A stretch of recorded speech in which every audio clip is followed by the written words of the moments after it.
Hey, Kate Butler Ross here, copy and content coach, and I want to talk to you about the number one money making strategy in online business, your content, because I want you to stop winging it and start working it so you can start attracting more soulmate clients and make more monthly income in your heart-led, purpose-driven small business. So today I want to talk to you about what do you talk about in your content? If you sit down every day and you think, right, what can I talk about today? And content creation is this kind of hit and miss, inconsistent, hot mess. And one day you're talking about one thing and one day you're talking about another thing, and there's no consistency or strategy. This video is for you, because it is really important to set yourself boundaries.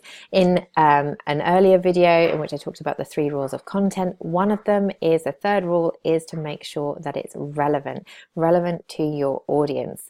Now, as I said, when it comes to online content, relevancy is quite a broad topic, because you not only want to show up as an authority and an expert in your niche and to demonstrate that, but you also want to be showing up as a 3D 360-degree human to help build the know, like, and trust factor as well. It's so important. But you still need to set yourself boundaries. You need to know what you do talk about and what you don't talk about, because otherwise you're going to get distracted by shiny object syndrome. You're going to be sitting down and randomly coming up with stuff that isn't perhaps on brand or on message or doesn't resonate with your audience. So when you sit down and create a plan about what you do and what you don't talk about, it not only makes sure that you're more consistent, you show up more often, and it's easier to make a plan, but it also makes sure that you are always staying in your lane and you are not doing anything that's going to jar with your audience and make them think, actually maybe she isn't what I thought she was at all. So I'm going to show you a really easy way of how to do this, and it is all about content pillars. Now, you may or may not have heard about them before, but content pillars are the kind of 3 to 5 very large, broad topics that you can talk about with some authority inside your content. Now, they're probably going to be related to your business. So if you are a business coach, your content pillars might be something like sales and marketing. It might be mindset. It might be confidence. It might be something like money management. So just think about the 5 big broad topics that you are a particular expert in, and they will make up your 3 to 5 big content pillars. But we're not going to stop there. What we're going to do is show you that actually there are so many different things that you can talk about within those broad topics.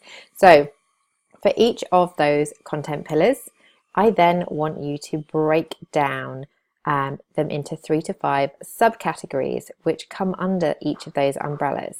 So you're going to be slowly creating a tree of topics that you can talk about, and then each of those subcategories you can then break down further even more. So to give you an example of this is something that magazines do all the time, obviously. If you think about your content that you're putting out there as a fairly niche magazine that covers a certain amount of topics, and you cover them regularly in lots of different ways, and you cover lots of little subcategories. So for example, one of the magazines I used to work for is Woman and Home.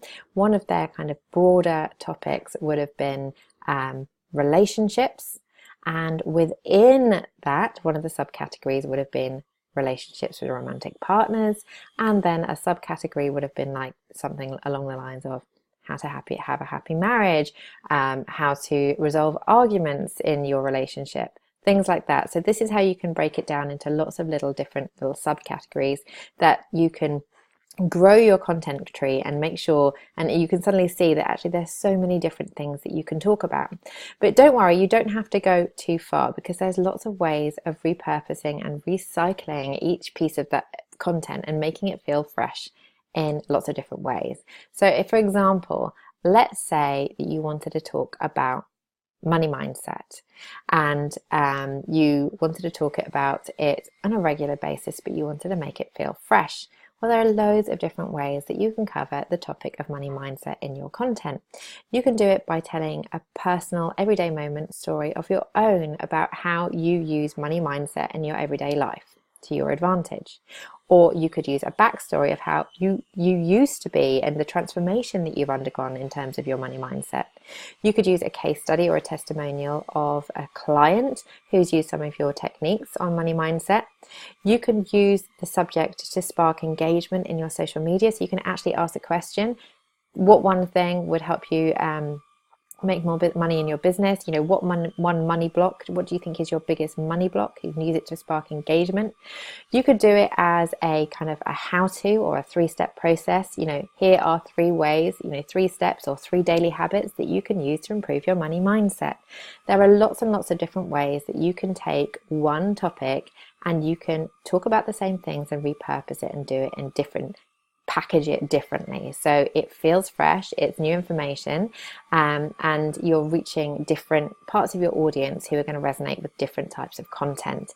Also, remember that people need to hear things lots of time before the message sinks in.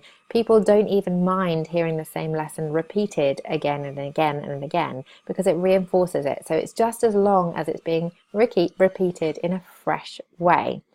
Also remember, however, people don't see all of your content at all. So don't worry about thinking, I'm going to go back and see what content I created 6 months ago and I'm going to kind of recycle it and I'm going to use something I used in my Facebook group now on Instagram instead. It's absolutely fine to do that, and it takes the overwhelm out of constantly having to come up with new stuff, which, having come from a women's magazine background, I can completely relate to. Now, so once you've sat down and done your content pillars and created your content tree, you can start populating your content plan and content schedule. And it's really, really important to do this. I think a lot of people tend to wing it because they haven't got this plan in place, because they haven't got a list of topics that they can talk about. So instead they come to their computer or get on their phone every morning and they think, right, I've got to show up on Instagram in my Facebook group, or I've got to send an email. What on earth can I talk about today? But having a plan takes that panic out of it. It makes sure that you're being strategic and feeding into all of your content goals, and it can make content creation so much more enjoyable. My final tip on this subject is to go through, if you've already created a lot of content, if you've been in business for a year, 2 years, you probably have created far more content than you realize. So my next and final tip is to go through all of the content you've created, everything on your Facebook group, everything on your Facebook business page, everything on your Instagram feed, every email you've sent through your email platform, and create an inventory of every bit of value that you've put out there. Pop it into a spreadsheet and create a schedule for repurposing and reusing and recycling it. And you will realize that you have tons of things to talk about after all. I hope that was helpful. I will see you again soon. Bye.